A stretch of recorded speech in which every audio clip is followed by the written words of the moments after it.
তোমাদের semester fee দেওয়ার notice কিন্তু অলরেডি দিয়ে দিয়েছে। তো তোমরা যারা সেমিস্টার ফি দিবা, তোমাদের মধ্যে অনেকেই আছে যারা সেমিস্টার ফি নিজেরা দিতে পারো না, দোকানে গিয়ে দিতে হয় এবং সেখানে বাড়তি একটা কস্ট কিন্তু হয়, ঠিক আছে।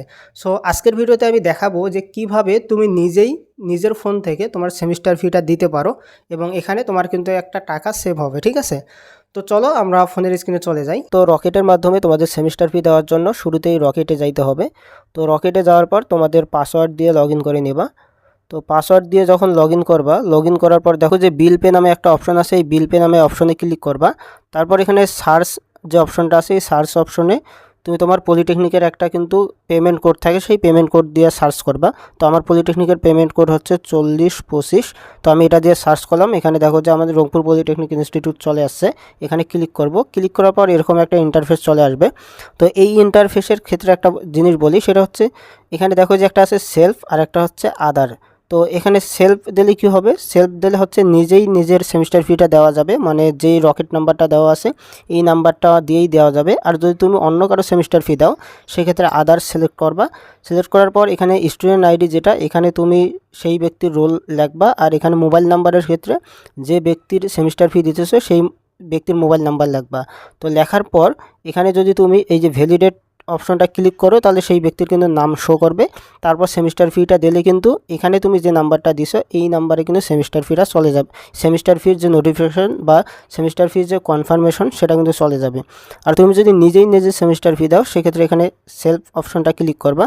সেলফ অপশনটা ক্লিক করলে এখানে নাম্বারের যে অপশনটা, এই নাম্বারের অপশনটা কিন্তু অটোমেটিক পূরণ হবে। অর্থাৎ তুমি যেই রকেট নাম্বারটা দিয়ে পেমেন্ট করতেছো বা বিলটা পে করতেছো সেই নাম্বারটাই কিন্তু এখানে অটোমেটিক নিয়ে নেবে এবং সেই নাম্বারেই কিন্তু কনফার্মেশন SMS-টা চলে যাবে। তো এখানে তুমি যেহেতু নিজেই নিজের সেমিস্টার ফি দিবা, সো এখানে স্টুডেন্ট আইডিতে তুমি তোমার রোল নাম্বারটা লিখবা। তো এখানে আমি আমার রোল নাম্বারটা লিখতেছি। তো আমার রোল নাম্বারটা লিখলাম। তারপর এখানে নাম্বার তো দেওয়াই আছে। তারপর এখানে ভ্যালিডেট অপশনটাতে ক্লিক করব। ভ্যালিডেট অপশনে ক্লিক করলে দেখো যে এখানে আমার নামটা শো করতেছে আর কত টাকা কাটবে সেটাও কিন্তু শো করতেছে। তো এরপর আমি এখানে ওকে চাপ দেবো, মানে তোমার যখন নামটা শো করবে তখন তুমি বুঝতে পারবে যে সব কিছু ঠিক আছে। তো এখন আমি ওকে ক্লিক করব। ক্লিক করার পর এখানে দেখো যে সব কিছু দেখাইতেছে, মানে কত টাকা কাটবে সেটা দেখাইতেছে। তো এখানে তোমার যে রকেটের পাসওয়ার্ড সেই পাসওয়ার্ডটা দিবা।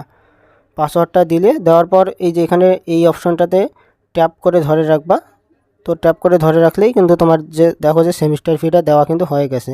তো এরপর তুমি চাইলে এটা রিসিপ্ট গ্রহণ করতে পারো। রিসিপ্ট গ্রহণ করার জন্য এখানে এই যে রিসিপ্ট অপশনটাতে ক্লিক করবা। তাহলে দেখো যে তোমার কিন্তু একটা রিসিপ্ট কপি কিন্তু হবে। তো এই কপিটা তুমি এখানে সেভ অপশনে ক্লিক করে সেভ করে রাখতে পারবা। তো এখন কিন্তু তোমার গ্যালারিতে এটা সেভ হয়ে গেছে। তো তুমি গ্যালারিতে গিয়ে কিন্তু এই রিসিপ্টটা আবার দেখতে পাবা। সো আজকের ভিডিওতে এই পর্যন্ত। এরকম আরও ভিডিও পেতে আমাদের চ্যানেলে সাবস্ক্রাইব করো এবং আমাদের ফেসবুক পেজ এবং ফেসবুক গ্রুপের সাথে যুক্ত থাকো। ধন্যবাদ সবাইকে।